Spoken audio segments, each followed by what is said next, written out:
Nah jadi kita tuh mau bahas privasi. Aku tuh mau tahu pendapat soal dirimu ya Ras ya. Nah jadi tuh menurutmu tuh bahaya privasi yang paling sering terjadi itu apa aja gitu? Seperti yang berhubungan dengan privasi itu bahayanya itu apa saja gitu? Yang sering terjadi gitu, kayak hal-hal kejahatan yang pernah terjadi gitu. Itu seperti apa? Hal kejahatan privasi yang sering terjadi, yang banyak terjadi ya banyaknya tidak menghargai privasi itu sendiri ya. Contohnya ini ya, kita lagi apa sih namanya? Gimana ya kalau privasi itu misalnya seperti kita fotokopi. Nah, fotokopi nih ngirim data ke fotokopi. Nah, setelah kita kirim datanya yang kita kirim ke dia tuh nggak dihapus. Atau mungkin dipakai untuk dia lagi untuk apa ngetes print-printannya. Itu bisa. Dan soalnya banyak seringkali ya beberapa foto mungkin ditemukan di internet itu ya entah itu NIK atau apapun itu ya informasi pribadi privasi informasi terkait privasi itu bungkus gorengan itu ada tuh itu ada bungkus gorengan ada atau misalnya seperti kita mengajukan lamaran ke perusahaan kan sekarang kan belum semua perusahaan itu kan menggunakan ini kan ya digital kan ya masih ada yang butuh kertas-kertas itu kan ya itu ada yang ketika ditolak itu dibuang gitu aja. Iya betul pernah sering terjadi ya. Nah, iya jadi itu orang kalau mau daftarin pinjol atau apa Ya, ambil aja orang gitu. Oke. Jadi kalau ini kan kita bahas itu dalam segi dunia nyata. Belum. Okay. Jadi tadi kan kita yang nanya nih, sekarang aku yang nanya. Sama pertanyaan sama. Silakan. Coba kalau menurut Vita jawabannya gimana? Kita bilang tadi kan Anda bilang kan Faras bilang kan itu kita dunia sini ya, dunia nyata ya gitu ya. Aku mau bahas itu soal dunia digital gitu. Oh iya, boleh. Jadi kalau privasi dunia digital tuh lebih ribet jujur aja lebih parah daripada di dunia nyata gitu ya. Nah, gimana tuh kejahatan gimana tuh? Banyak gitu.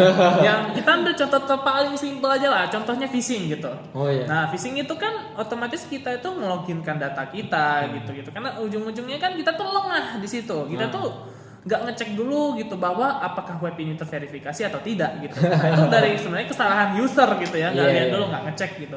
Nah, data itu masuknya itu bukan ke website resminya, malah ke database orang gitu. Itu banyak gitu kan. Ya, yang berniat untuk mengambil data tersebut untuk digunakan ya banyak hal kayak misalnya itu login game lah contohnya ya Mobile Legend Diamond gratis gitu kan. Login kan ID Anda dan email Anda login kan akunnya kebajak gitu. Nah, itu terjadi gitu. Itu nanti kita cut ya. Jangan dong. Aman. Yang tadi cut ya, jangan. Sedih bahaya. Ini bahaya. Oke, sini aku mau lanjut juga gini ya. Menurut Faras tuh gimana untuk menjaga privasi kita itu dalam dunia nyata dan digital gitu? Menurut Anda itu seperti apa menurut Faras? Simpelnya. Oh menurut aku sih ya pastinya harus paham teknologi ya, harus paham, nggak bisa nggak paham, mau tua mau muda semuanya harus paham. Kita mungkin sebagai anak yang nggak bisa 24 jam memantau HP orang tua misalnya atau sebagai orang tua kita yang paham kita nggak bisa memantau HP anak itu 24 jam. Jadi bahkan anak kecil sekalipun harus diberi pendidikan terkait namanya privasi. Nah misalnya seperti tadi phishing tadi itu kan, nah itu kan udah diberi sosialisasi gitu ya, mengenalkan gitu kan. Jadi biar anak tuh nggak kaget itu. Wah, Anda mendapatkan 100 juta, anak itu 100 juta itu berapa permen ya? Oke.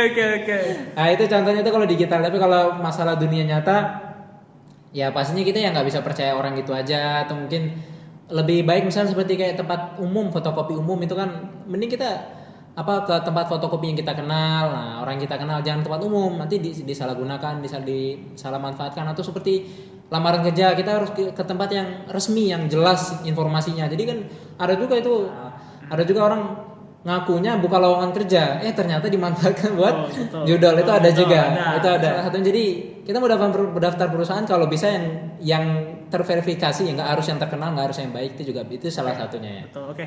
Jadi inilah akhir dari diskusi kita ya. Iya. Kalau misalnya salah kata atau apa tidak ya kami minta maaf gitu ya. Nah. Boleh. Ini narasumber ini boleh ngomong dikit ya. Jadi lanjut. Itu menurut kami ya, itu yang kami sampaikan terkait privasi, keamanan, kejahatan ya terutama yang dibahas di video ini. Nah, kira-kira menurut penonton kejahatan privasi itu yang penonton alami atau apa pendapat penonton terkait kejahatan privasi? Terima kasih sudah menonton. Cuy. Tahu tinggal.